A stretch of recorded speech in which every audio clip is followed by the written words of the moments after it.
Olá, meus irmãos, a paz do Senhor, vosso em Cristo, José Nilton Silva, abraçando com muito carinho a todos vocês para mais uma edição da nossa EBD aqui online, não é?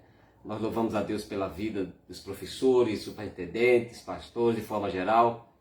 E você que tem nos acompanhado, nós estivemos aqui na última sexta-feira com a terceira lição, mas cá estamos, né, para dar sequência à quarta lição dos nossos estudos bíblicos aqui por meio do nosso canal do Facebook, ok? Convide, compartilhe, convide mais pessoas a estarem conosco. Hoje será uma lição, como sempre, de muita importância para a nossa conduta cristã, para o nosso segmento religioso, para a nossa compreensão teológica acerca da nossa chamada, do nosso vocacionamento, seja ele missiológico, seja ele teológico, diante da salvação que nos é dada em Cristo Jesus. Amém?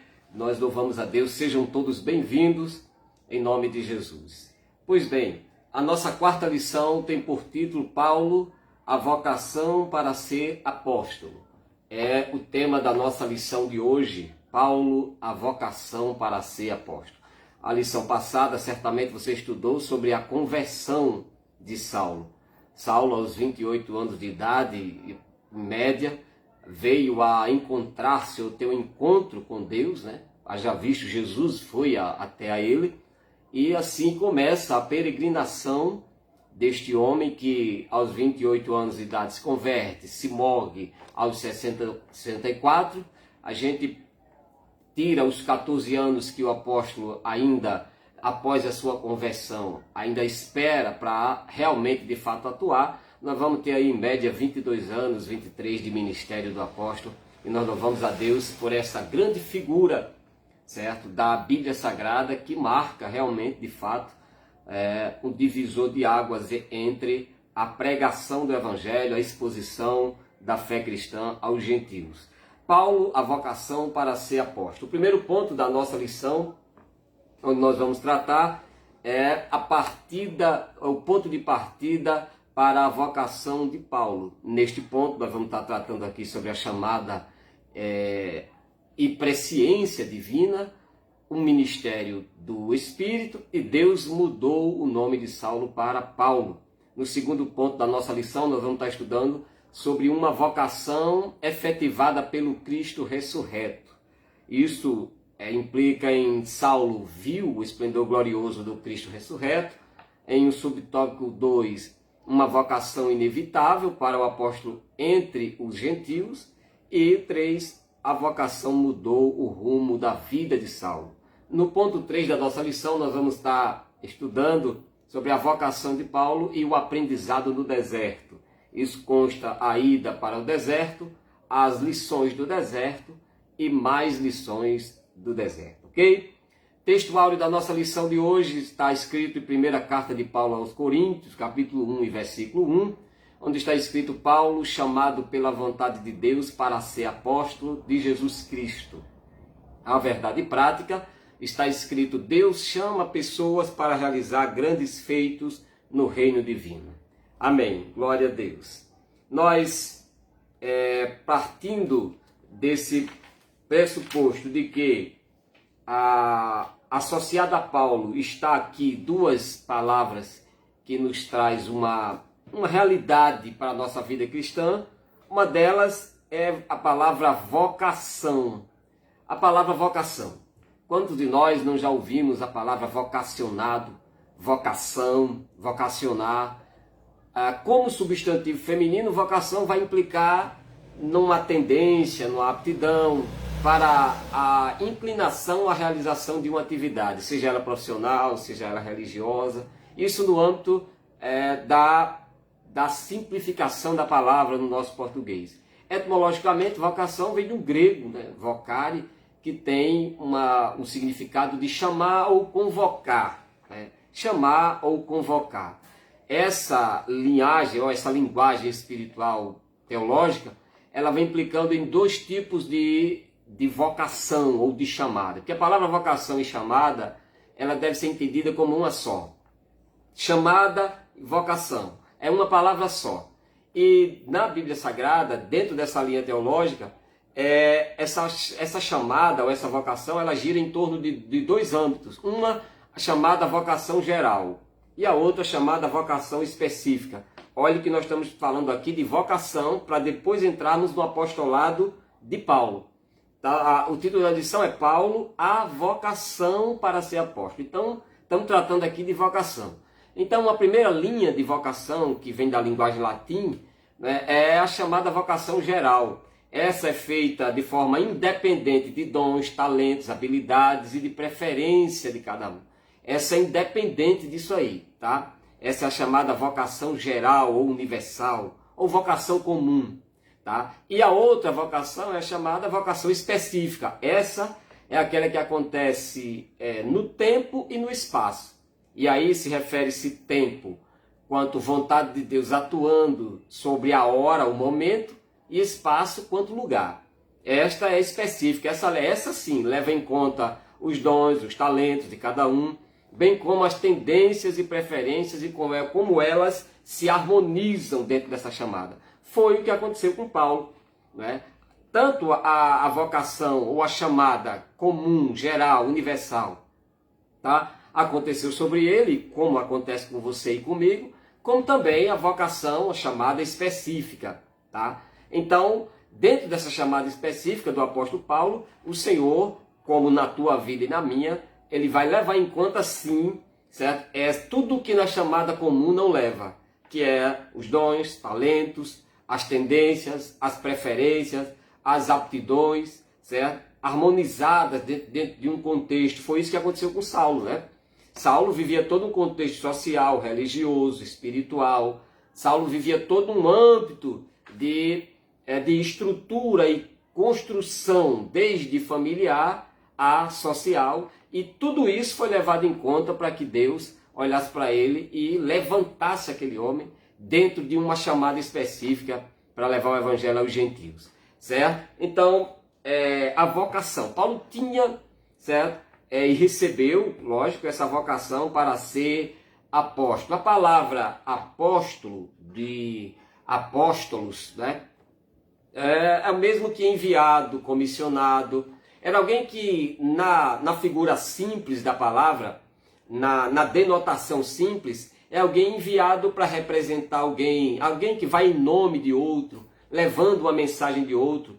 E esta palavra apóstolo também, apostolado, ela também tem um apostolado comum e um apostolado específico, tá? Isso não vale para nenhum âmbito do que hoje se entende como apóstolo, como querem entender, certo? Então, o que eu quero dizer com isso? É que quando se trata de apóstolo da Bíblia Sagrada, a gente vai ver considerado apóstolo quanto enviado, comissionado, representante de uma mensagem, de uma liderança. Barnabé, você vai ver outros apóstolos, como outros homens, como Silas, foram considerados apóstolos quanto envio, quanto comissionados. Agora, dentro da chamada específica da vocação para apóstolo, né, e aí não, aí tinha algumas condições para que essa chamada específica pudesse ser realizada na vida de um homem, e foi isso que Paulo foi tanto questionado, porque ele não tinha essas 4 evidências que tinha os outros apóstolos, ou seja, Pedro, Tiago e João. Quais eram? Primeiro, testemunha ocular de todo o ministério terreno de Cristo e de sua ressurreição.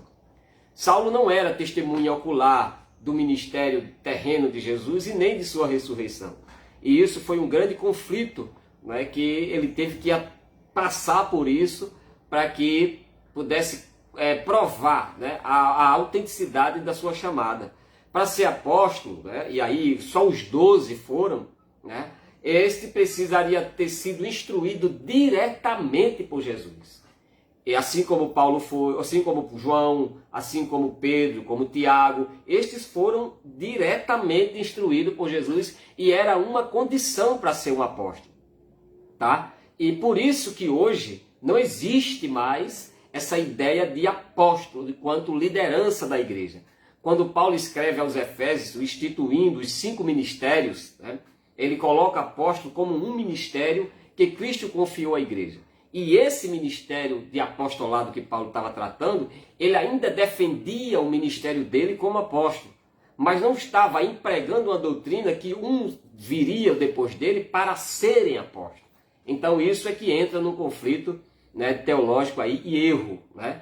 Então, para ser um apóstolo, né, e essa chamada específica só se deu sobre 12, precisaria ter sido instruído diretamente por Jesus. Terceiro, precisaria ter sido investido de autoridade e poder especial para realizar milagres, prodígios e sinais que testemunhavam a legitimidade do evangelho que estava sendo anunciado. E dentre essa autoridade, esse poder especial, estava a sombra de Pedro, estava os aventais de Saulo, certo? Essas especificidades aí, que hoje o Senhor não atua mais por esse tipo de coisa, tá? Porque ali era um marco regulatório do início da igreja, que como doutrina tinha o apostolado, certo? Como doutrina tinha o testemunho do evangelho e como cabeça tinha Cristo. É assim que a Bíblia nos ensina.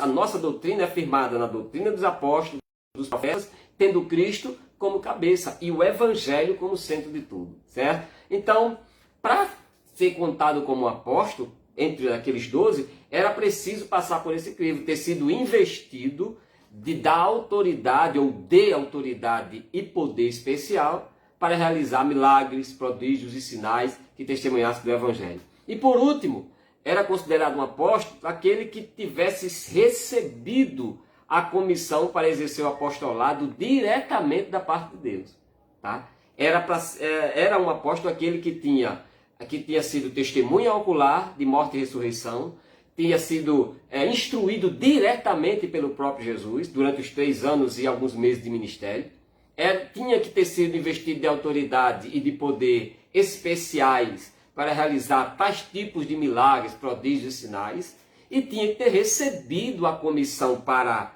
ser um apóstolo diretamente da parte de Deus, coisa que só os 12 foram, e Paulo não foi em nada disso. É aí que se dá a importância do encontro com Jesus Cristo, né? E que no texto que a gente leu, que implica no texto, né, áureo, diz que o seu apostolado não foi recebido da parte de homens, mas da parte de Deus, né? O texto diz, Paulo chamado pela vontade de Deus para ser apóstolo de Jesus Cristo. Então, quer dizer, ele mesmo vai dizer que ele não recebeu esse apostolado de homem nenhum, né? Não foi pelas mãos de Pedro, de João, muito menos pelas mãos de Ananias, quando foi lá orar por ele, não. Ele recebeu do próprio Jesus, quando desde o encontro com ele, até o arrebatamento, até o terceiro céu, para receber lá toda uma estrutura de doutrina sistematizada, de toda uma doutrina didática, sabe? De toda uma metodologia teológica, científica, dentro das ciências, né? Como se emprega as leis e normas, para se aplicar como regimento para as igrejas, ele recebeu do próprio Jesus, recebeu do próprio Senhor, né? Então, foi isso que marcou tanta diferença na vida deste chamado apóstolo dos gentios, ok? Certo? Então, nós vamos aqui entendendo essa base de vocação e de apóstolo, a gente entende que este Paulo, certo? A vocação para ser apóstolo.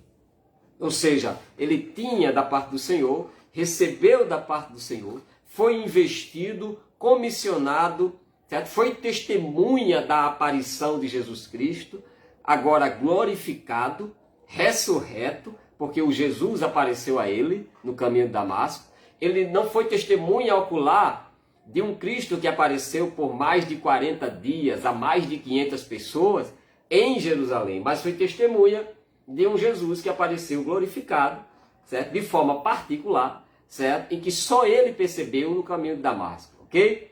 Então, ele não foi investido e chamado por Jesus quando Jesus passou pelas regiões marítimas das circunvizinhanças de Jerusalém e saiu chamando, né, Pedro, João, mas Jesus encontrou ele no caminho e disse, eu sou Jesus a quem tu persegues, e dura coisa é lutar contra a minha direção, contra a minha ordem, contra a minha orientação, tá certo? Então, eis aqui o apóstolo Paulo, a vocação para ser apóstolo. Primeiro ponto da nossa lição é o ponto de partida para a vocação de Paulo. Nós vamos abordar aqui primeiro essa dinâmica do chamado de Paulo. O ponto de partida. Em primeiro lugar, o chamado de Paulo foi estabelecido segundo ou de acordo com a presciência e soberania de Deus. Então, já caracteriza uma questão sine qua non, ou seja, ninguém mais foi chamado como Paulo foi. Ninguém mais foi comissionado, investido de autoridade, ninguém mais foi dotado de dons, estruturado da maneira que Paulo foi. Não há outra personagem bíblica que foi dessa maneira. Paulo foi o único desse jeito, sabe? Então, o chamado dele foi estabelecido segundo a presciência. O que é uma presciência? Certo? É um conhecimento antecipado, prévio, pré-determinado, pré-estabelecido, pré-ordenado pelo próprio Deus. Então, e soberania. Soberania entra o que aqui? Primeiro, entra a vontade soberana de Deus sobre o arbítrio do homem. Segundo, entra a vontade soberana de Deus sobre as circunstâncias humanas. E a vontade soberana de Deus sobre o tempo, certo? De atuação humana. Ou seja, quando Deus age de forma soberana, o homem não entra com participação aqui, certo? Nem em obediência e nem em desobediência, porque é um ato soberano. O ato da soberania de Deus, ele sobressai, ele excede o não e o sim do ser humano. Se Deus, na sua soberania, disse, ele é para mim um vaso escolhido, é o mesmo que disse, dura coisa é para ele lutar contra a minha vontade.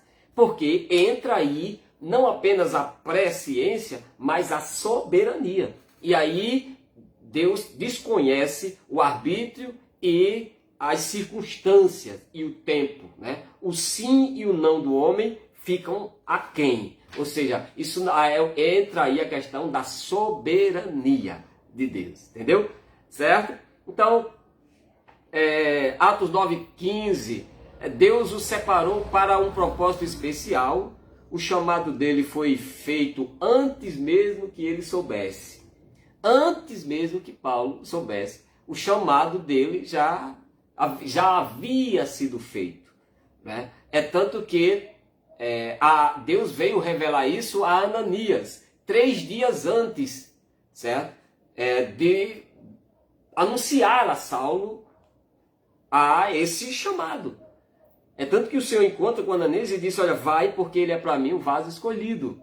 Então, o Senhor revela a Ananias um chamado que Paulo ainda não sabia.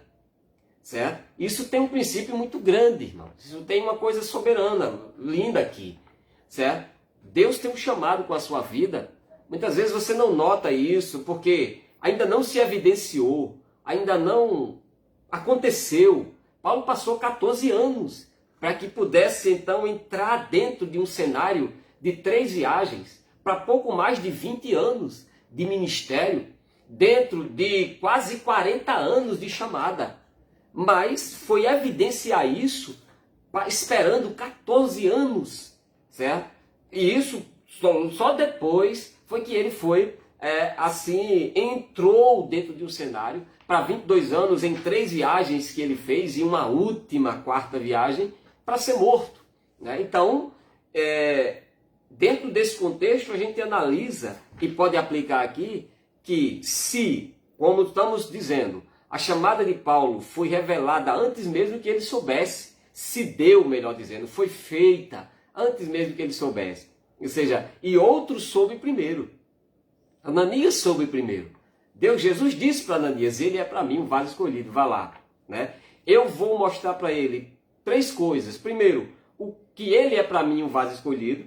Segundo, que ele vai levar o meu nome entre os gentios, entre os reis, certo? E entre os judeus. E terceiro, e que ele vai padecer pelo meu evangelho, pela minha causa, o quanto eu determinar que ele vá. Olha só. Então, quer dizer, Deus revelou tudo isso para Ananias, mas não disse isso para Paulo. Mas não disse isso, porque para Saulo, certo? Ele estava cego, estava 3 dias dentro da casa de Simão, certo? Não sabia quem se ia receber visita, se alguém ia chegar lá, não. Simplesmente o Senhor encontra com Ananias e disse, vá lá, né? E Ananias foi, certo? E tendo lá orado por ele recupera a vista, é cheio do Espírito Santo ali naquela hora, certo? E se dá então o início, opa, agora eu sou crente, agora vamos começar, porque agora o Senhor me escolheu. Não. Quando vai a Jerusalém, a decisão da igreja foi o quê? Vá para a sua terra, fique lá, até as coisas melhorarem, porque quem você era e agora o que você está dizendo que é, até nós estamos duvidando, e duvidaram de fato. E Saulo teve que ficar, certo? Recluso em sua casa, em sua terra, certo? 14 anos, certo? Quase 14 anos ficou lá, né? Então, quer dizer, até Barnabé, passando por Antioquia, vê que tinha uma obra lá e vai buscar Saulo em sua casa, em sua terra, né? E leva-o até aquele trabalho, né? E aí começa, então, uma chamada missiológica propriamente dita, ok? Então, segundo lugar, nesse ponto 1 aqui, o ponto de partida da vocação de Paulo, Paulo não recebeu seu chamado ao apostolado quando Ananias lhe impôs as mãos, nem foi nomeado pelos apóstolos de Jerusalém. Isso está lá em Gálatas 1:1. Tá? Ele destaca que seu chamado não veio de homens, mas de Deus. Não veio da terra, mas do céu. Então, olha o que Paulo defende aqui, escrevendo aos Gálatas.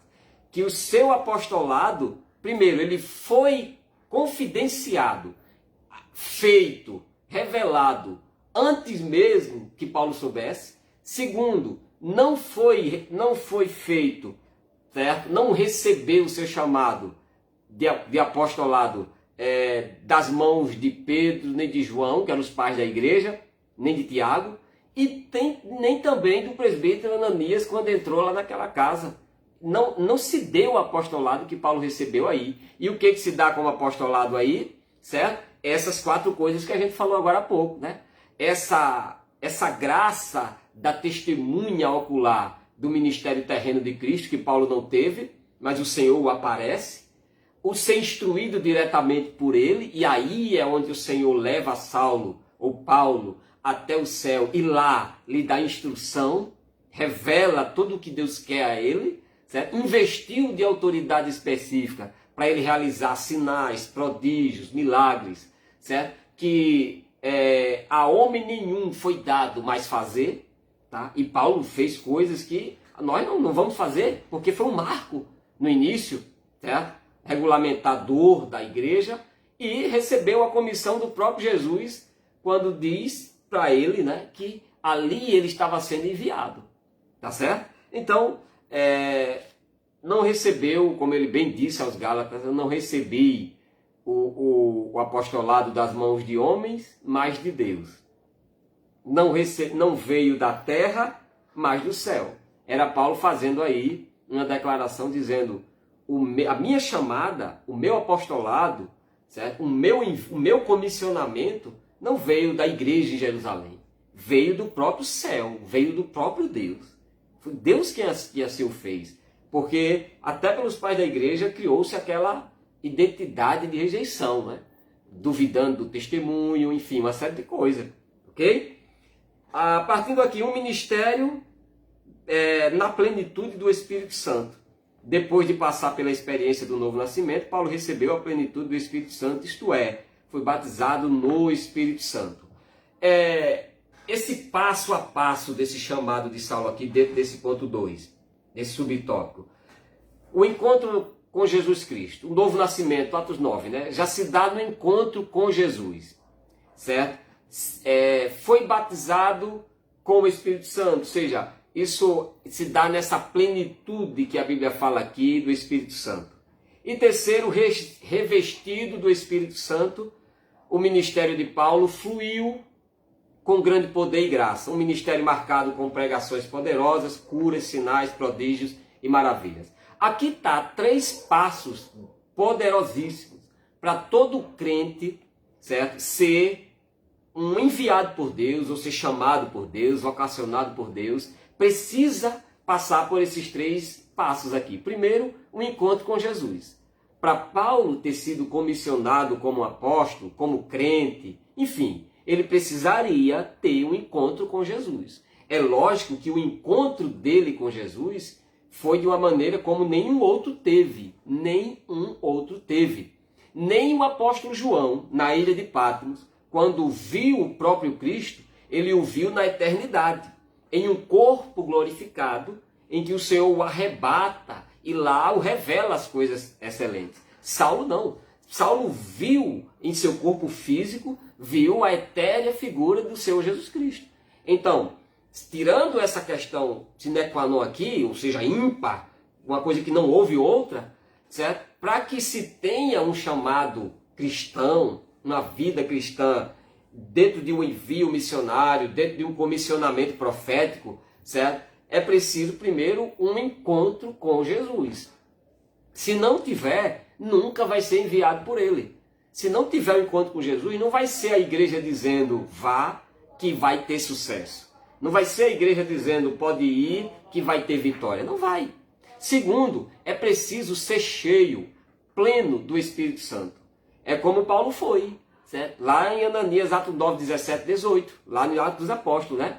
Quando Ananias chegou, e ele foi cheio, pleno do Espírito Santo. Ou seja, recebe o Espírito ali em sua vida. O Espírito não se deu quando ele encontrou com Jesus no caminho. Se deu 3 dias depois, quando Ananias foi lá, certo? E sobre Saulo vem a plenitude do Espírito Santo, que aqui não é batismo com o Espírito Santo, porque a plenitude do Espírito Santo não se dá com o batismo com o Espírito Santo.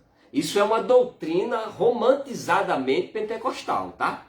Os pentecostais é que deslumbram e vislumbram muito essa ideia, supervalorizando de tal forma que associa salvação ao batismo com o Espírito Santo, e se não bastasse isso, associa os dons espirituais ao fato de ser batizado com o Espírito Santo. Isso aqui não é doutrina bíblica. Não é. Tá? A plenitude do Espírito Santo se dá com o advento do mesmo sobre a vida do crente, completando, certo? E preenchendo a sua vida, certo? Revelando, certo? Manifestando-se e operando as obras de regeneração, justificação, santificação e o vocacionando para o serviço cristão. E para o crente ser enviado pelo Senhor para fazer a obra do Senhor, é preciso um encontro com Jesus, é preciso ser cheio, pleno do Espírito Santo, certo? E terceiro, ser revestido do Espírito Santo em seu ministério. E esse revestimento do Espírito Santo aqui, isto se dá, certo? Não propriamente no revestimento quanto batismo, mas no revestimento quanto dons, revestimento quanto chamada, revestimento quanto obras do Espírito Santo, quanto comissionamento do próprio Espírito na vida desse crente, certo? Então, gente, isso aqui é o que está implicando aqui um ministério na plenitude do Espírito Santo, o que é uma coisa plena, certo? É uma coisa que na sua efusão, na sua graça, no seu estado de existência, certo? Ele, certo, é incorruptível, no sentido de nada acrescenta e nada se tira. É o estado de plenitude, é o estado pleno, certo? Tanto de manifestação, como de revelação, como de inspiração. É o estado pleno. E o crente ele precisa ser cheio, pleno do Espírito Santo, né? Certo? Então, o encontro com Jesus, certo? A plenitude do Espírito Santo como advento, certo? Preenchendo todo o ser do crente. E o revestimento desse Espírito, e que segundo a nossa fé pentecostal, também resulta e gera essa possibilidade real de batismo com o Espírito Santo, certo? Dando essa graça, experiência, né? Grata experiência com o poder do Espírito Santo. Isso é para a vida do crente, ok? E como está aqui, Deus dentro desse passo, né? Um ponto de partida, esse passo a passo, né, do chamado dele, o encontro, a plenitude e o revestimento, tá? Entra a questão do chamado que despertou desconfiança, né? Como Saulo era um perseguidor da igreja, muitos dos irmãos viram sua conversão com desconfiança. Aquilo que a gente falou, tá? Essa reação era de se esperar, visto que Saulo era maior e mais cruel, né, de todos os perseguidores cristãos naquela época. Certo? Após seu encontro com Jesus, a partir, certo, do seu encontro com Ananias, ele tem... Porque essa transformação de Saulo, ela se deu diante de dois níveis de autoridade. E isso implica no nosso tempo, viu? Primeiro nível de autoridade que Paulo se encontra, o Saulo, para que se haja, certo? Esse envio missionário, essa transformação de vida, de comportamento, de doutrina. Primeiro encontro foi com Jesus. E segundo foi com o seu pastor, que Ananias ali era um presbítero da igreja de Antioquia. Ananias implica num concebimento de uma autoridade terrena, certo? Sobre o ato da imposição de mãos, da palavra, certo? E da doutrina. Certo? Então, após o seu encontro com Jesus e a partir do seu encontro com Ananias, Deus vai confirmando o chamado, certo, de Paulo gradativamente. Certo? Suas novas atitudes, reações ou relação com Cristo, certo? A reação com os cristãos foi quebrando toda a desconfiança que tinha ele. Então isso é muito importante, porque Saulo teve dois encontros aí, para que depois ele pudesse ser, dentro dessa didática aí, certo? Ser reconhecido, ser contado, ser visto como um verdadeiro cristão. Primeiro encontro com Jesus, certo? Foi depois do encontro com Jesus e a partir do encontro com Ananias. Se Saulo não tivesse aquele encontro com Ananias, por que Jesus fez tanta questão de dizer: Ananias, vá lá e impõe as mãos sobre ele, ore por ele e profetize sobre ele, certo? Ou seja, você vai lá, você vai orar por ele, você vai impor as mãos sobre ele e você vai declarar sobre ele. Então essas três coisas aí, Jesus estava ensinando que o nível de autoridade pastoral, que o nível de governo pastoral sobre nós cristãos, certo? Não é uma coisa de invencionice, não.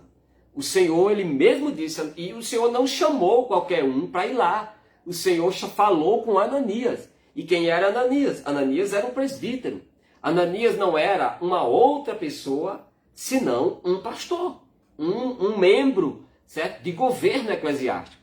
Era Deus falando comigo e com você, dizendo que o encontro com Jesus, certo? Ele antecede, certo? A sucessão de um outro encontro para que sejamos igreja, para que sejamos cristãos, para que sejamos enviados a fazer a obra de Jesus. Tem muita gente indo fazer a obra, tem muita gente indo fazer o que bem quer em nome do Senhor, sem ter passado pelas mãos, sem ter passado pela oração e sem ter passado pela declaração de um pastor, certo? E aí está tudo errado, porque o Senhor Jesus ensinou isso. Ananias, vá lá. Eu torno a dizer, Jesus podia muito bem fazer isso ele mesmo, certo? Ou então usar Simão, o curtidor, na casa em que Saulo estava. Mas Simão não tinha autoridade para isso. Simão não tinha credencial para isso, não tinha ordenação para isso, certo? Porque impôs as mãos, deliberando uma chamada, certo? Que é o ato, né? Que é o simbolismo. Orar, certo? Declarando o final de uma vida e renascendo outra, certo? E anunciar as revelações que o Senhor tinha só por meio da boca de um presbítero ali, certo? Que era o nível de governo da igreja primitiva, era o presbitério, certo? Então, foi o que aconteceu. Então, eu torno a dizer, meu irmão, minha irmã, certo? Principalmente você, membro, homem, obreiro da casa do Senhor, certo? Que Deus tem uma chamada e, simultaneamente, a mesma coisa, uma vocação na tua vida, certo? Para você fazer a obra do Senhor, dentre o que Ele tem para fazer. Primeiro, um encontro com Jesus. Isso resulta em mudança de pensamento, de comportamento e de trajetória. E segundo, um encontro com a igreja, com o pastor, com o seu líder, com a sua liderança. Isso implica em submissão, isso implica em visitação, porque Ananias foi visitá-lo, Saulo recebe a visitação dele. Isso implica em envio. Não existe um envio de Deus se Deus não utilizar, certo, a orientação e a direção da igreja quanto liderança, certo? E Paulo foi até Jerusalém para de lá ser orientado em suas 3 viagens missionárias pelo Espírito Santo que desceu naquele arraial e pela igreja que, após o Espírito descer, impôs as mãos sobre Saulo e ali foi separado para fazer a obra do Senhor. Certo? Então, seguindo aqui a nossa lição, o que a gente aprende com esse primeiro ponto aqui, esse primeiro tópico da nossa lição? Que dentro desse ponto de partida, certo, para a vocação de Paulo. A gente aprende primeiro que a presciência de Deus precisa ser entendida à luz da onisciência e soberania de Deus, que não anula o livre-arbítrio do homem, certo? A gente precisa entender que a presciência de Deus, certo, precisa ser entendida à luz da onisciência.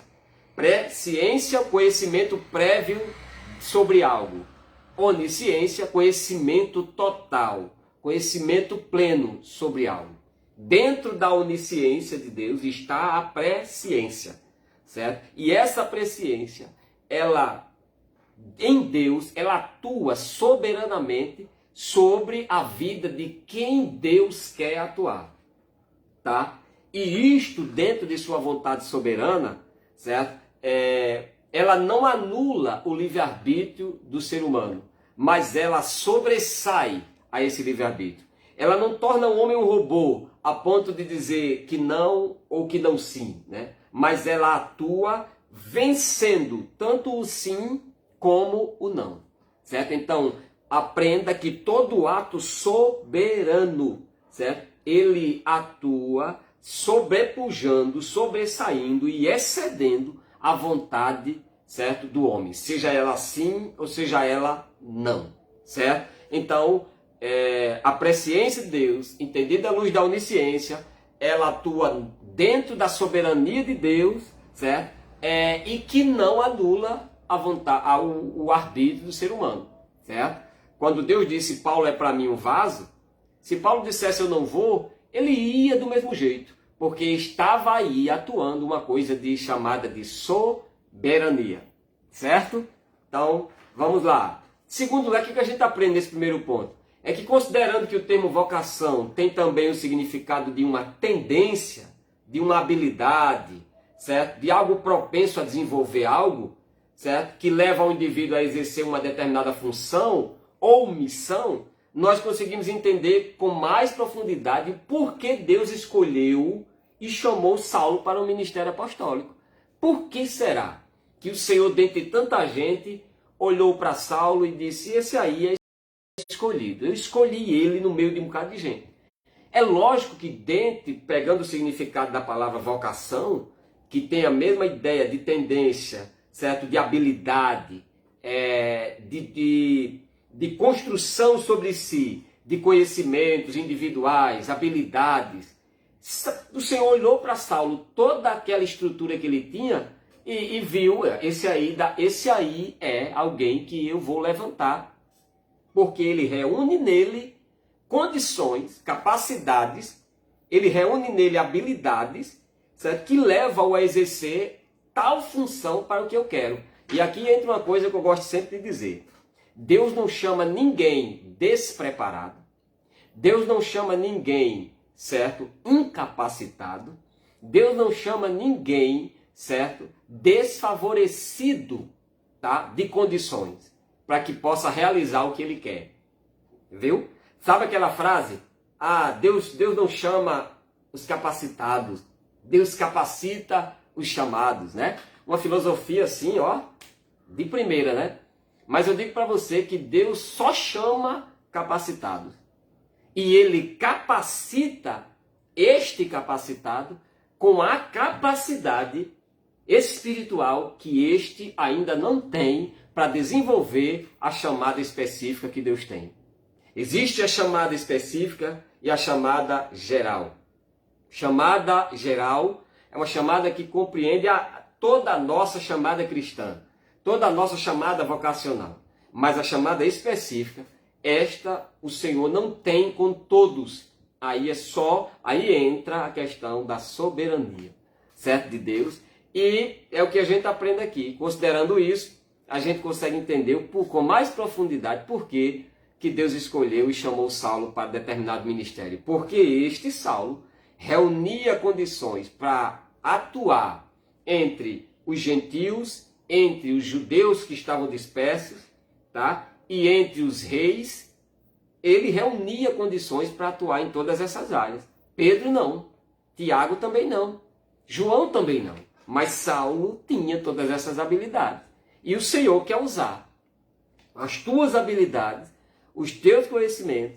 O Senhor quer usar aquilo que você tem em si como habilidade, aptidão, como estrutura, certo? Para que Ele empregue sobre a sua vida, certo? Uma determinada chamada específica, tá?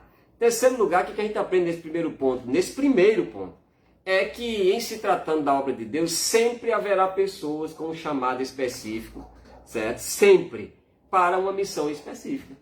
Se tratando da obra do Senhor, sempre haverá, certo? Pessoas com chamados específicos para obras específicas, certo? Isso é a chamada específica, tá? E Paulo tinha essa chamada. Qual era? A chamada para ser apóstolo, tá? Paulo tinha essa chamada, ok? E você tem uma certa chamada específica, eu tenho, certo? E isso é próprio daquilo que Deus entende e instituiu como crescimento, edificação e expansão do reino de Deus, certo? Em quarto lugar, o que a gente aprende nesse primeiro ponto? Que para a gente obter bons resultados, a obra de Deus não deve ser feita sem a atuação do Espírito Santo, certo? Há 3 encontros de Paulo aqui, diante de toda essa construção desse primeiro ponto, da vida cristã. Um encontro com Jesus, um encontro com o pastor Ananias e um encontro com o Espírito Santo, certo? Ele teve esses 3 encontros, né? Para que pudesse então começar a sua jornada. Ele primeiro encontrou com Jesus. Jesus o advertiu acerca do seu chamado, acerca da sua conduta. Ele muda de conduta. Depois tem um encontro com Ananias, que é ali o presbítero, que é o pastor ali, certo? A partir dali, este pastor traz sobre ele as 3 ordenanças de Deus sobre a vida do crente, certo? Que é a ordenança ao exercício ministerial, uma ordenança ao exercício ministerial, ao ofício ministerial. Não confunda, certo? Ofício ministerial com ministério de liderança ou ministério de governo. Querem botar essa palavra ministério em tudo que é canto e em tudo que é coisa que se faz dentro da igreja, tá? Querem aplicar essa palavra, eu tenho o ministério da oração, eu tenho o ministério do louvor, eu tenho o ministério de não sei de quê. Jogam essa palavra ministério em tudo que é ofício. Separe a palavra ofício, certo? Na casa do Senhor, quanto governo na casa do Senhor. Há 5 ministérios só que Deus deixou para governo na casa do Senhor. Deles 5, parte ofícios deliberados pela igreja, tá? Para que outros atuem em áreas dentro da igreja, que não é ministério, é ofício, exercício, certo? Isso chama-se de exercer função e não ministério, tá? O louvor, por exemplo, se o louvor é uma propagação da mensagem do evangelho, este louvor, que muitos chamam de ministério, ele seria conformado dentro dos ministérios apostólicos, certo? Que entra a pregação, que entra o louvor, certo? Que entra a missiologia, certo? Que são mecanismos de ofícios que trabalham com a propagação do evangelho. Agora, ministério, não ande jogando essa palavra em tudo que é canto, porque ela só existe para 5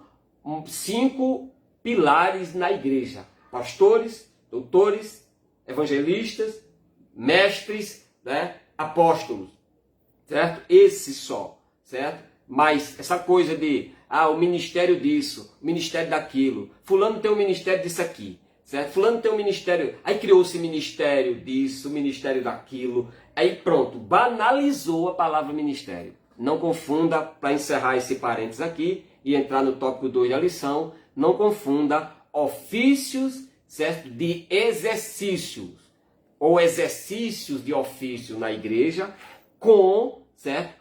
Ministérios de governo na igreja. Ministérios. Ministério fala de governo. Ministério fala de liderança majoritária. Ministério fala de postura e posição de governo na igreja.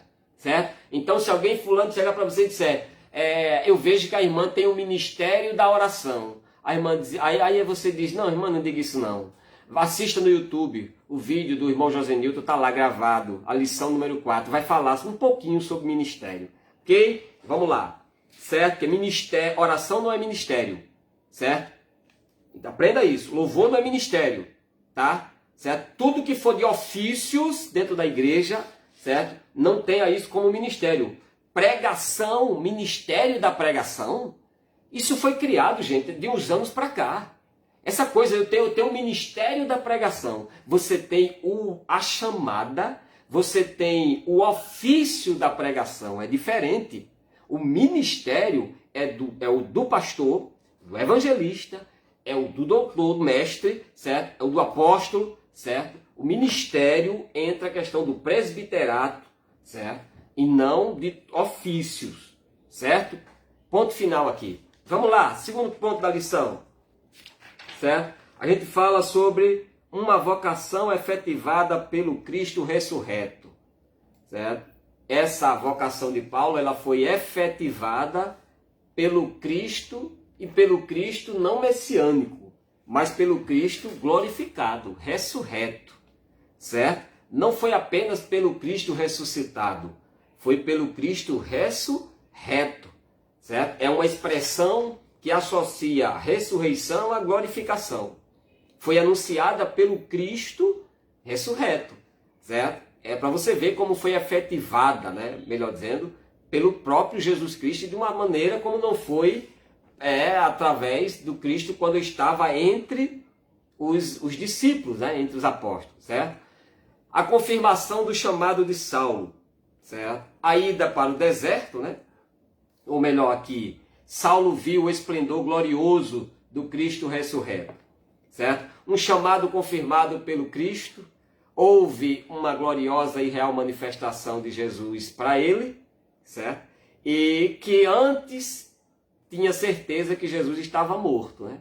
Então, para um Saulo que tinha certeza que aquele judeu tinha sido morto na cruz e que não aceitava o testemunho de alguns seguidores que agora vinha defendendo essa fé em um homem que tinha acabado de ser crucificado, certo? Entre aspas, acabado entre aspas, né? Porque fazia quase 5 anos, né? Nesse período. E Saulo está dizendo agora, diante de um Cristo, que quando ele pergunta quem é, Cristo diz, eu sou Jesus, a quem tu persegue. E este Saulo só conhecia aquele Jesus que tinha acabado de morrer naquela cruz, né? Entre aspas, né? Acabado, torno a dizer, né? Então, ele viu primeiro uma luz, e não foi uma imagem ou uma ilusão de ótica, né? Aquela luz era a glória do próprio Filho de Deus que ressuscitou. Certo? Então, daí é onde o tópico da lição diz que Saulo viu o esplendor glorioso do Cristo ressurreto. Essa glória ninguém mais viu. Essa glória houve um que viu, e quando viu cai morto, e ainda que ele, ainda vendo em um corpo arrebatado, ainda cai morto. E ainda estando nas regiões eternas, ainda cai morto, que foi João. João, quando o viu, com aqueles pés como latão, os olhos como chama de fogo, certo? Aquela imagem etérea de Cristo, ele não se aguenta. E olha que ele não estava em corpo físico, ele estava em espírito, mas cai morto, porque a glória é tremenda. Mas Saulo viu esse mesmo esplendor e quando cai, na verdade, cai cego, mas o Senhor ainda o conserva ali em vida para ele ouvir a voz de Jesus dizendo, eu sou Jesus, certo? A quem você, em corpo físico, você tem perseguido. Entendeu? E Segundo lugar, ele cai por terra, considerado como um touro furioso, na linguagem inspirando morte, né, os judeus, os crentes. Ele cai como um touro, certo? Bravo ali por terra, selvagem, certo? Indomável, e estava agora subjugado ao Senhor. E Jesus disse, dura coisa é você que resistir, certo? E ir para outra direção ou ficar parado, certo? Além daquela que eu te der, né? Olha aí como Deus é glorioso, né? Em terceiro lugar, ele ouviu uma voz. O mesmo Jesus aparece a ele, né?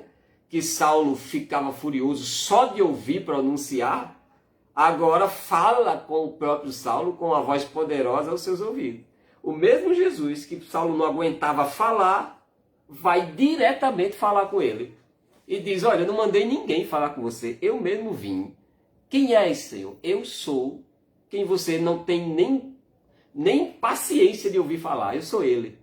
Tá? Quem é esse Senhor? Eu sou aquele que você anda matando gente só por falar do meu nome. Eu sou aquele. Quem é esse Senhor? Eu sou aquele que você não admite a morte dele na cruz, porque não o viu ressuscitado, eu sou ele, pois estou aqui. Certo? Então o próprio Jesus vai e ele diz, ele deixou de ser autossuficiente e agora estava pronto para obedecer o que Cristo dizia, ou viesse a dizer. Que queres que te faça? O que eu devo fazer, Senhor? E aí Jesus disse, agora está do jeito que eu quero, né? Vai e entre na cidade. E fique lá, vá lá na rua tal, entre em casa tal, porque depois eu vou mandar um pastor para tomar conta de você. Porque ovelha sem pastor não presta para nada. Ovelha sem pastor só presta para morrer de fome, brigar umas com as outras, andar em visão de lobo, porque o lobo que passa lá por fora, ela querendo seguir uma liderança, certo? Ela vai atrás, certo? Aí os lobos, em vez de guiar, come essa ovelha, tá? Ovelha sem pastor só presta para se torturar no meio das outras, brigando, causando dissensão. Aí, como Jesus entende muito bem isso, disse, só saia daquela casa quando o pastor chegar lá para ter um encontro com você. Só sai de lá quando um pastor que eu vou enviar, um pastor que eu vou levantar, vou enviar, vou dar a ele a orientação para lhe entregar, vou enviá-lo pessoalmente a você, certo? E lá ele vai lhe dizer o que você deve fazer. Lá ele vai dizer para onde você vai, o que você deve fazer, certo? Lá ele vai fazer, mas depois que você ouvir a palavra do seu pastor. Então, obreiro, certo? Sem pastor não existe crente. Sem pastor não existe obreiro. Sem pastor não existe ovelha, tá? Sem pastor tudo se finda e termina em apenas aglomeração de pessoas religiosas, certo? Cuidado. Ok? Vamos lá, certo? E aí a gente vê aqui ainda no tópico 2, uma vocação efetivada pelo Cristo ressurreto. Uma vocação inevitável para o apostolado entre os gentios. Um chamado confirmado, uma vocação inevitável para o apostolado entre os gentios. Um chamado inevitável. Isso aqui é sinal da soberania de Deus. Um chamado inevitável. O que é uma coisa inevitável? É uma coisa que não se evita. É uma coisa que não se, por mais que não se queira, não desobedece. Por mais que não que tenha medo, mas vai. Foi o que Deus disse para Josué, certo? Tu farás com que este povo passe este Jordão e tome posse da terra que eu tenho prometido aos seus pais. Isso aqui era uma chamada soberana. Isso aqui era Deus dizendo, você vai, nem que você não queira, você vai. Soberania, filho. Certo? Soberania. Certo? Então Deus falou, esse chamado de Saulo era inevitável. Paulo podia recalcitrar de tudo que era jeito, da coice, certo? Mas o aguilhão, que é uma vara comprida com um objeto perfurante na ponta, agudo, e que quando o boi queria ficar quieto, ou ele queria ir para outro lado, quem estava controlando dava umas furadinhas assim para o boi se ligar na direção. Era isso que Jesus estava dizendo. Dura coisa é você resistir, querer dar coice, certo? Nas pontadas que eu estou lhe dando, que é para você ir para ali, para você andar, certo? E nem que você não vá, você vai, sangrando, mas vai, certo? Vai sangrar de tanta furada, mas vai, certo? Então, é isso que é o aguilhão. E Deus está com o seu aguilhão apontado para a vida de quem Ele chama, né? Porque ninguém vai resistir, ninguém vai evitar a chamada que Deus tem, tá? Primeiro, Jesus tinha planos maravilhosos para Saulo, portanto, ser chamado para o apostolado foi inevitável, certo? E o plano que Deus tinha para a vida de Saulo era o apostolado. Jesus não tinha plano para a vida de Saulo para outra coisa senão para ser um apóstolo. E esse apostolado era para ser exercido entre os gentios.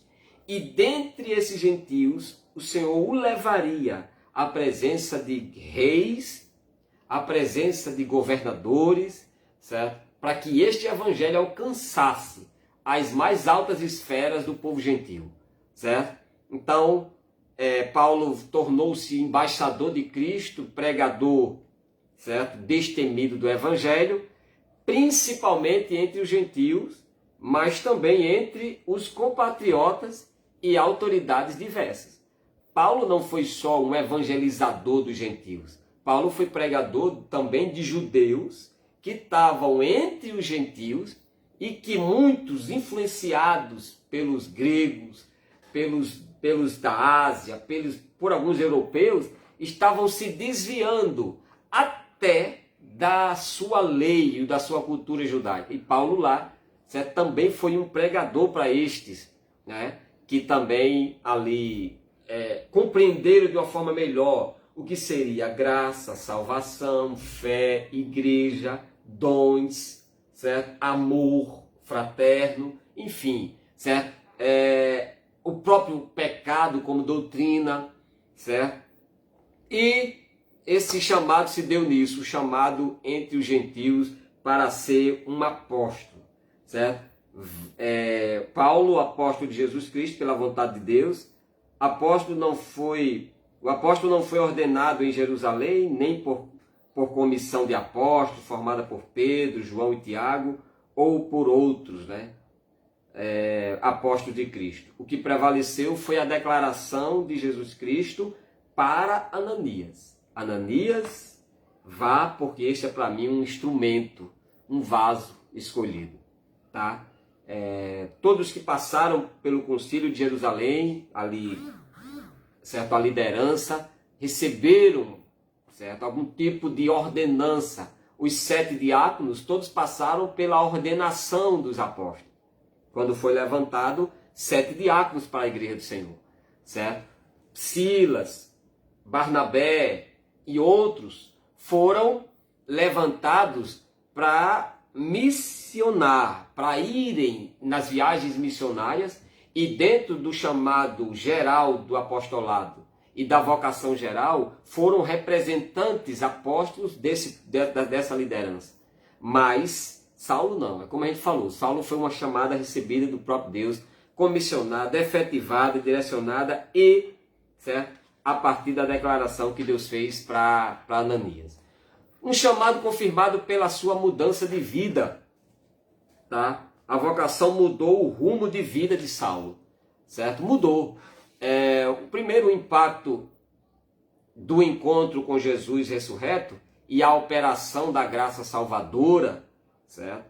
Foi o ponto de partida para promover uma mudança radical na vida de Saulo. Antes, tudo o que ele queria era destruir os seguidores de Cristo.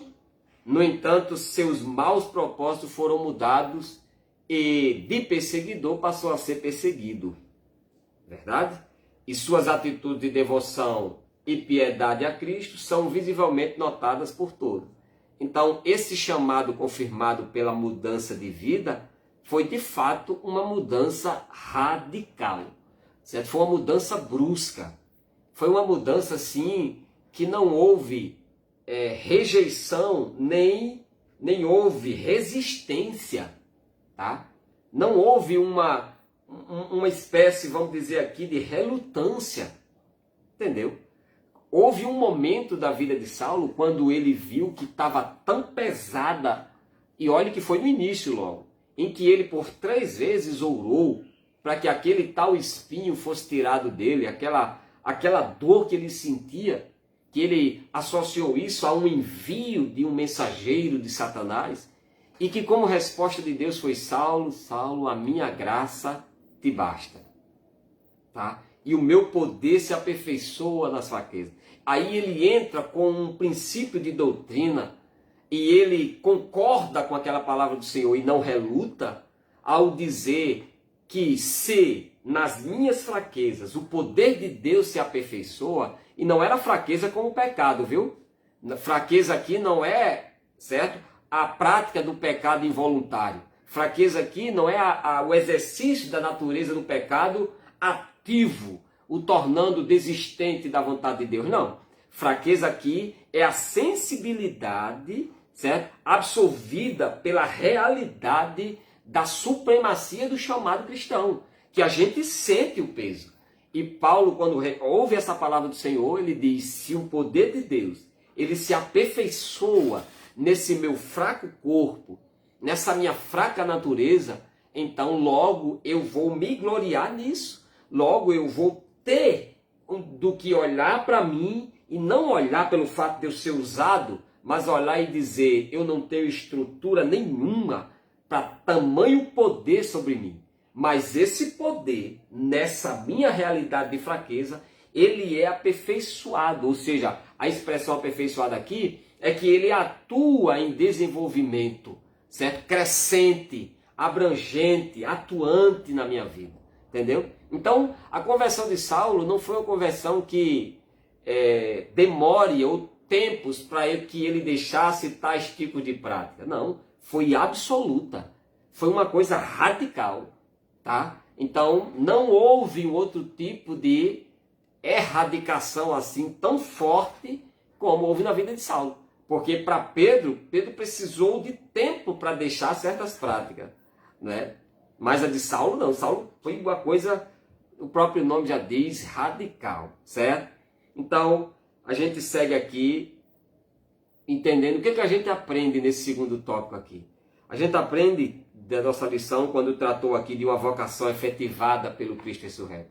Primeiro, a gente aprende 3 coisas. Primeiro, todo aquele que tem um chamado de Deus para uma missão específica, e você tem um chamado de Deus, vocação de Deus, para uma chamada específica, e que se não está acontecendo ainda, vai acontecer, porque ela não depende, certo, do teu tempo e nem do meu. Ela está dentro do tempo de Deus e dentro, certo, do espaço de Deus. Lugar e oportunidade. Deus tem isso aí, certo? E por mais que passe o tempo, certo? Vai acontecer. Se Deus tem uma chamada para a sua vida, nem que ela dure uma semana, certo? Mas vai acontecer. Porque Deus não depende nem de tempo e nem de espaço para a sua chamada específica. Viu? Torno a dizer, com 28 anos em média, Saulo se converte. Tá? Vai morrer com quase 65 anos de idade. Certo? Você diminui 64 menos 28. Menos os 14 anos que ele passa esperando, quase 14, vai dar pouco mais de 20 anos de um ministério que ele tinha tudo para de 28 para 64. Certo? Em quase 38 anos de crente, certo? Ele foi exercer 20 anos de uma chamada. Porque os outros 14, 15 anos, né, que passou ali, né, aguardando, mas desde sua convenção, o que o Senhor disse? É vaso escolhido. Vou usar, vou fazer. E em 3 viagens missionárias, certo? Saulo consegue revolucionar o mundo com a pregação do Evangelho, com o seu testemunho entre os polos de realeza, certo? Do seu tempo, certo? Em pouco tempo, porque para Deus, certo? Ele faz, certo? Então, se você tem uma chamada específica, se não está acontecendo, certo? Vamos rever o nosso encontro com Jesus, vamos rever o nosso estado de plenitude do Espírito Santo e o nosso revestimento do Espírito Santo, certo? E vamos rever a nossa comunhão com a igreja, com o nosso pastor. Porque se não tiver isso, isso está atrasando, certo? Um ato ou uma efetivação de uma chamada, de um ministério, certo? Que pode estar prejudicando, certo? Não o tempo de Deus, mas as coisas serem realizadas na nossa vida, certo?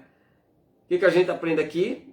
Que todo aquele que tem um chamado de Deus para uma missão específica, primeiro, passa a ter uma experiência com o Senhor, uma experiência que vem do céu, não da terra, e que confirma o seu chamado, certo? Todo aquele que tem uma chamada específica de Deus passa a ter experiência celeste, espiritual, certo? E uma experiência confirmadora. Uma experiência celestial, porque não vem de homem, vem do céu. Uma experiência, certo? Espiritual, porque é com o Senhor e não com outra pessoa. E uma experiência confirmadora, certo? E isso aí passa pela mão da autoridade eclesiástica de quem Deus colocou sobre nós para confirmar o que Deus tem conosco. Segundo, todo aquele que tem uma chamada experiente com Deus, ou uma chamada específica com Deus, o seu chamado é evidenciado e notado pelas pessoas que o rodeiam. Todo mundo vai perceber que você tem uma chamada diferente, certo? As pessoas vão entender que a tua maneira de atuar, o teu agir, o teu comportamento é diferente. E quem vai perceber isso, a primeira pessoa que vai perceber é o teu pastor. Teu pastor vai olhar para você e vai dizer, esse tem uma chamada diferente. E vai um recado para você, pastor. Vai aqui uma orientação para você que me assiste e que é um pastor, tá? Invista na chamada, invista na vocação do seu obreiro. Invista, certo, na chamada espiritual que o teu obreiro tem. Porque se você percebeu isso, é porque na tua visão Deus está te confirmando o que Ele quer fazer com este obreiro. Se o teu obreiro tem uma chamada específica para pregar, para ser um missionário, certo? Para trabalhar em certa área, certo? Com mocidade, com criança, com o que for. Se tem uma chamada específica, tá? Uma chamada, vocação. Não confunda vocação e chamada com ministério. Todo ministério de governo na igreja, ele necessariamente ele é investido de uma chamada, certo? Ou de uma vocação. Mas nem toda vocação e chamada é essencialmente um ministério, mas um ofício, certo? Na casa do Senhor. Então note se esse obreiro tem uma chamada específica. Se for uma chamada específica para governo, ou seja, presbítero, evangelista, para ser um mestre, um ensinador na casa do Senhor, isto é ministério, certo? Agora, certo? Percebe em que âmbito está essa natureza de vocação, para não confundir e não colocá-lo como ministério, porque assim, então gera uma confusão, certo? Mas aquele a quem Deus te orientou, te mostrou, vai entender. Saulo não, Saulo é uma chamada para o ministério específico de apostolado. Foi o que eles viram, certo? Certo? Aí olhou para Barnabé e disseram, Barnabé tem uma chamada, certo? Para apostolar, ou seja, para missionar, e não para ser um apóstolo, porque aí já era nível de governo, e nem Barnabé, nem Silas, e nem outro tinha essa chamada para nível de governo, mas Saulo tinha, tá? Era um nível de governo na casa do Senhor, tá certo?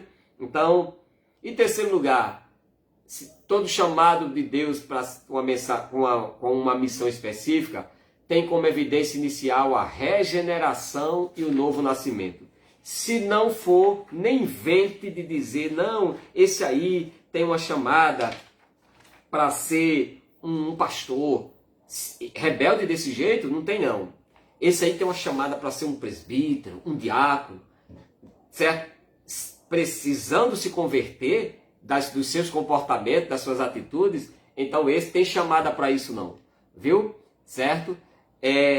chamada ministerial passa pela experiência celestial, espiritual e pastoral. Pastoral não de ser um pastor, mas de com o seu pastor. Se eu não for um obreiro, sujeito, submisso, obediente, seguidor de meu pastor, então nem invente de querer ser nada na igreja, porque vai estar fora de ordem. Certo? Chamada específica, uma chamada, uma vocação celestial, espiritual, ela não deixa de passar pela orientação, pela direção, certo? Pastoral. Viu? Vamos lá. Certo? Ponto 3 da nossa lição, a gente caminha para o final. Certo? Aí, ponto 3 da lição vai tratar de vocação de Paulo, o aprendizado no deserto. Tá? A vocação de Paulo e o aprendizado no deserto. O fato de ser vocacionado, chamado, e essa palavra vocacionado e chamado implica em capacitado, certo? Explica em experiência existente, certo? E habilidade presente. Então Deus não chama ninguém sem uma capacitação real, sem habilidades existentes, certo? E sem uma estrutura, certo? De condição, de exercício, de função que já tenha presente em minha vida, certo? Se Deus te colocou naquele ofício para dirigir um círculo de oração, para trabalhar com criança, para trabalhar com mocidade, enfim, qualquer área na igreja, se Ele te chamou para aquilo, é porque 3 coisas Ele viu em você. Primeiro, capacidade, experiência e habilidade. Certo? Então, Senhor, eu não sei, se Ele te chamou, né? Deus não chama ninguém incapaz, inexperiente e inabilitado. Aprende isso em nome de Jesus. Deus não chama ninguém incapaz, inexperiente e inabilitado. Deus só chama capacitado, habilitado e experiente para a sua obra. Ou seja, por quê? Porque você não vai para a obra de Deus para aprender a fazer. Você vai para a obra do Senhor para ser aperfeiçoado no que você sabe fazer.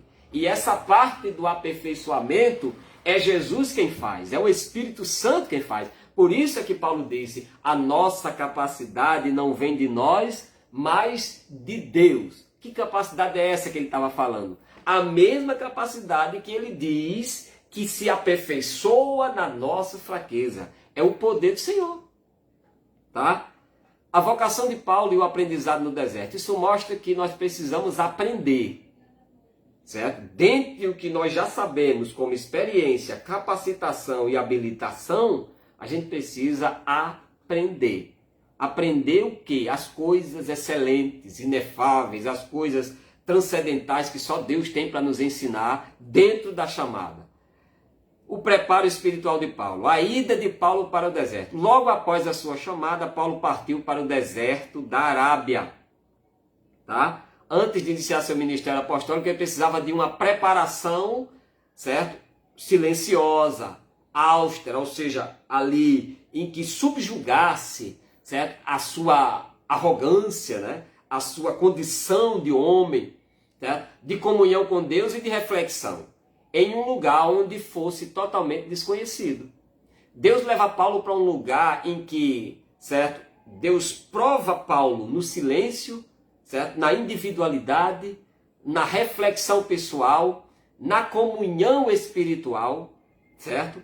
E na submissão e na humildade em querer se dispor diante de Deus a ser uma nova criatura.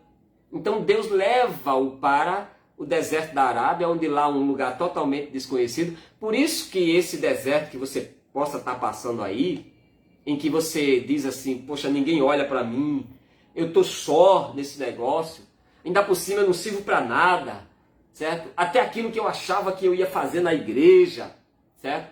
E eu não estou fazendo, calma, você pode estar sendo provado por Deus para quando sair daí, você iniciar teu ministério, o teu ofício, a tua vocação, a tua chamada, seja um ministério para governo na casa do Senhor, ou seja um ministério de liderança, certo? Dentro dos ofícios, certo? E o que é uma liderança dentro de um ofício, irmão? É uma liderança de ciclo de oração, é uma liderança de uma comissão de visita, é uma liderança de um departamento. Isso chama-se lideranças dentro de ofícios e não lideranças dentro de governos.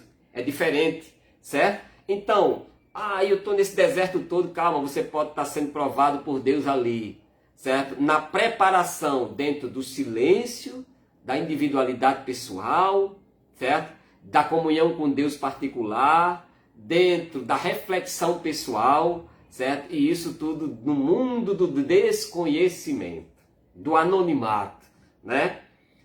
Segundo, a saída de Paulo para o deserto, esse período que ele passou no deserto serviu para Paulo reavaliar, certo?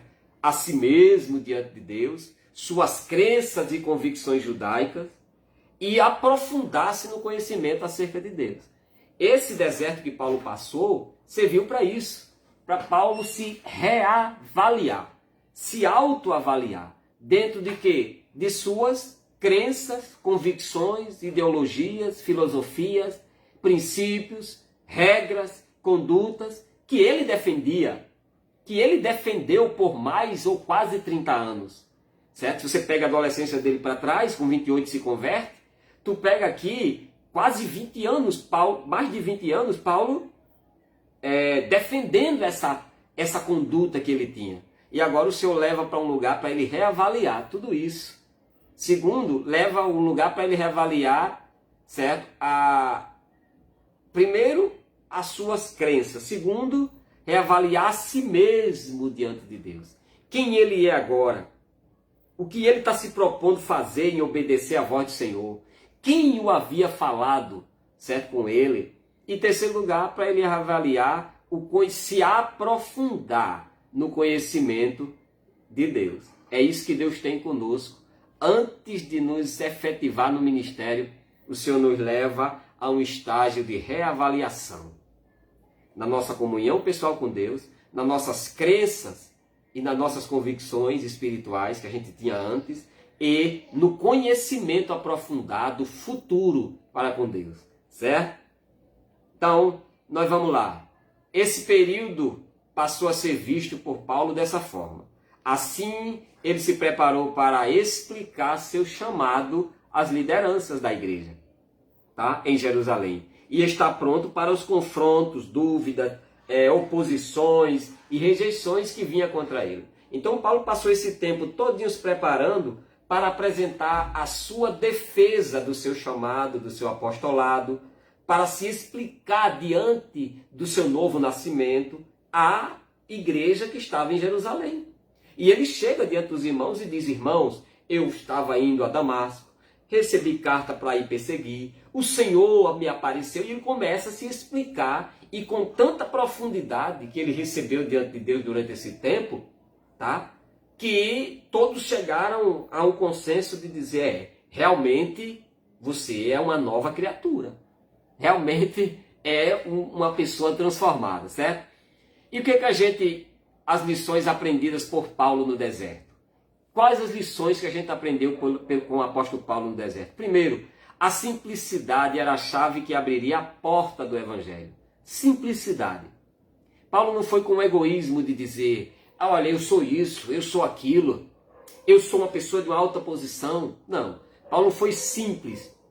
E simplicidade aqui, entenda por simplicidade como ausência de particularidade pessoal, como indesistência de indiferença com outros que lhe rodeia. A simplicidade aqui é de dizer: eu não sou melhor do que ninguém por estar aqui ou por estar ali. Eu não sou melhor do que ninguém por ser chamado para essa obra ou para aquela ali. Paulo se mostrou simples, certo? Segundo, precisava dominar suas paixões, substituindo-as pelo fruto do Espírito Santo, certo? E aqui é substituindo-as mesmo, certo? Aqui é tirando aquela e colocando esta no lugar que estava a outra, para que esta pudesse preencher um lugar que já existia, certo? Ou seja, as paixões, certo? Agora foram substituídas pelo fruto do Espírito Santo. Terceira lição: agora ele dependia de Deus. A dependência do Senhor, porque a sua própria casa o rejeitou. Tá? Quarta lição, as coisas de Deus não são do modo como nós queremos, mas como Ele quer. Ah, eu agora me converti, sou convertido pelo Senhor, pronto, agora vai começar toda uma vida de vitória, agora que começa meu ministério. Não. Aí o Senhor leva Paulo para um deserto de quase 14 anos. Aí o Senhor leva ele para ele refletir, meditar, rever suas questões, certo? E Saulo não desistiu de sua chamada, porque quem tinha chamado ele para o ministério era o Senhor. Entendeu?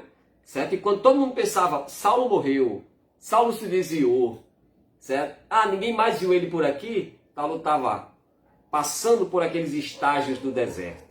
Reflexão pessoal, comunhão individual com Deus, certo? Reavaliação de condutas e crenças, certo? Em seus valores pessoais, certo? E aprofundamento no conhecimento de Deus. Deus está te aprofundando no conhecimento dele, nas experiências com ele, para que lá na frente você saiba dizer, como Paulo disse, entre suas 3 declarações mais contundentes, uma delas é: eu sei ter escassez e sei passar pela bonança.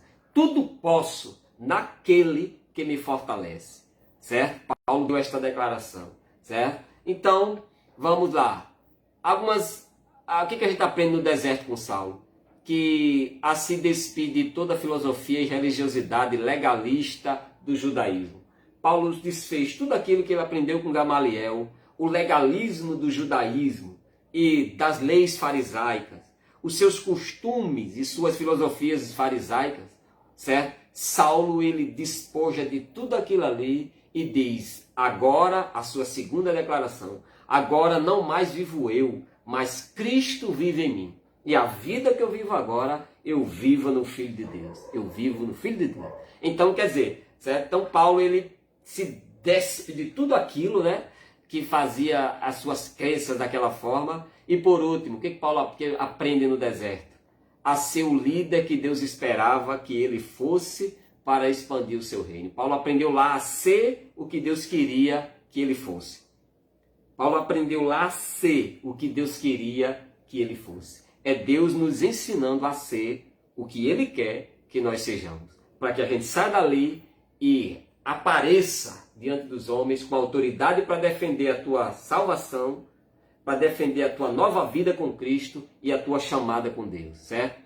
O que a gente aprende como aplicação prática e conclusão da nossa lição de hoje, neste tópico, é que no sentido espiritual, no aspecto positivo, o deserto representa um lugar, certo? Ocasião ou situação, certo?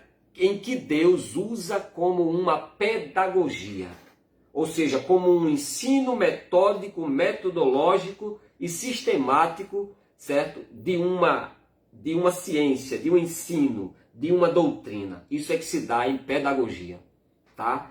Então, nesse sentido espiritual, o deserto e a chamada prévia no estado de inatividade, mais efetivo, ele implica no lugar onde aprendemos a ouvir a voz do Senhor.